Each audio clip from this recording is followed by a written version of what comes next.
Welcome to Rob on Holiday. Today we're at Cholmondeley Castle Gardens, which is in Cheshire.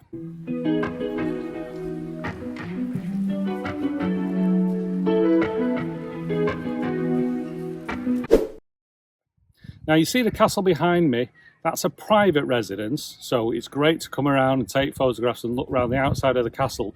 But really the attraction open to the public is just the gardens, and the gardens are beautiful. So with that, let's get on with the tour. Before we take you on a tour of Cholmondeley Castle Gardens, there are a few more important things to know for your visit. Cholmondeley is only open for visitors on Wednesdays, Thursdays and Sundays. Tickets cost £9 for adults and £5 for children when bought at the gate, but you do get a small discount if you book online in advance. Anyway, back to the tour. We started our visit at Cholmondeley Tea Rooms, where we enjoyed some freshly brewed coffee. It's important to note here at Cholmondeley, it looks very nice, the coffee served in China. Don't expect any fancy coffees like lattes or cappuccinos. Basically, filter coffee, tea, water, a bit of juice, that's it for drinks. So we'll see what it's like, but just be aware that there's not a massive selection at the tea room. After our drink, we decided to walk out to the St Nicholas Chapel.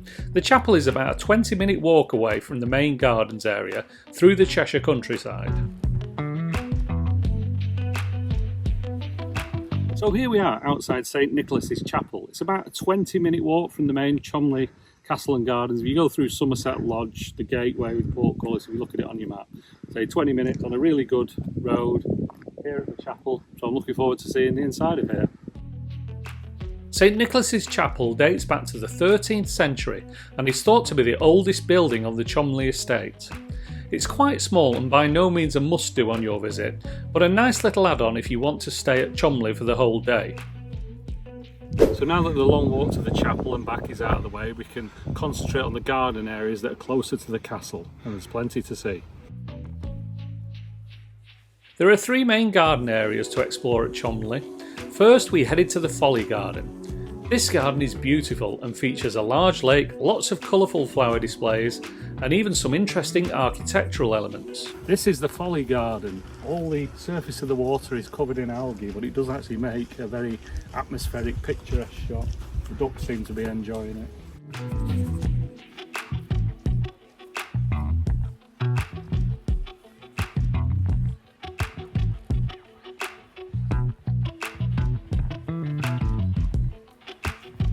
Next up, we headed to the Rose Garden, the smallest of the three gardens at Cholmondeley.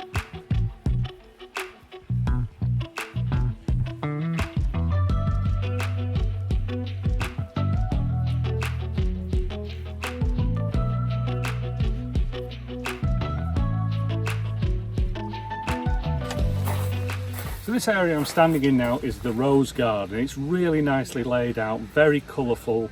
Either side of the gravel paths you've got flower beds that are obviously well thought out, well tended. I like the little stone statues dotted around the garden, this little dome here. Like I say, it's all in quite a small area, but it's very nicely done. After spending time admiring the Rose Garden, it was time for lunch, so we headed back to the tea room for some lovely sandwiches. Although you can't go inside the castle at Cholmondeley, you can walk up the hill surrounding it to see the exterior design up close. This is definitely worth it as it's a beautiful building. Now this is a very interesting memorial here, just near the walls of Cholmondeley Castle. There's a memorial to two Czech soldiers who assassinated SS officer Reinhard Heydrich in Prague in 1942. Now there are connections with the Czechoslovakia, the Czech Republic as it is now.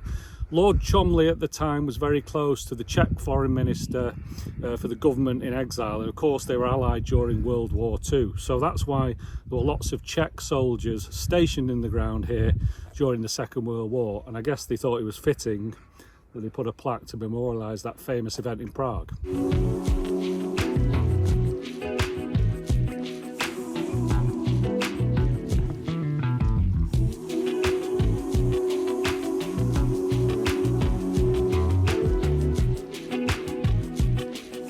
Our final stop of the day was the Temple Garden, which again features a combination of water, floral and architectural elements.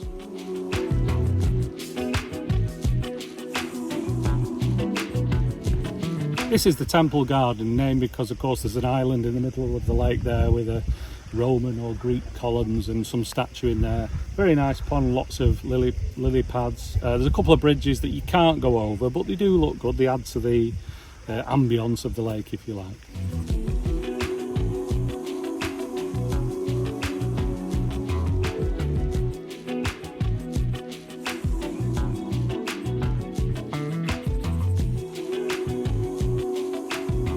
So that was our day at Cholmondeley Castle Gardens. A very good day. I think for the money you pay, £8.59, it's very good. We went and walked out to the chapel, and that was a 20-minute walk there and back. Being honest, on reflection, it's not a must do. You can miss it out if you just want to concentrate on the gardens, because that aside, the gardens are all located in a very small area. It's mostly accessible. Okay, you wouldn't get pushchairs or wheelchairs around the lake areas, but anyone, you know, is generally able to be able to get around there, no problem. And it's not a long way to walk. The Folly Garden, the Temple Garden around the lakes, and the stone statues and follies they got there, it's really photogenic. It's beautiful to look at. All the plants and trees have been planted, you know, amongst, to give it a really nice view. The rose garden is new since the last time I was here. That's really good. Nice stone path, roses either side. And there's a tea room. The tea room's okay. I think they could do with a bit more coffee there. I mean, you've got basic coffee and tea, but the sandwiches are nice and the cake, so there's enough if you turn up and you just need refreshment on your day here. Thanks for watching Rob on Holiday. If you've got any comments about our visit to Cholmondeley Castle Gardens, please put your comments below and we'll be happy to answer them. In the meantime, thanks for watching and we'll see you next time.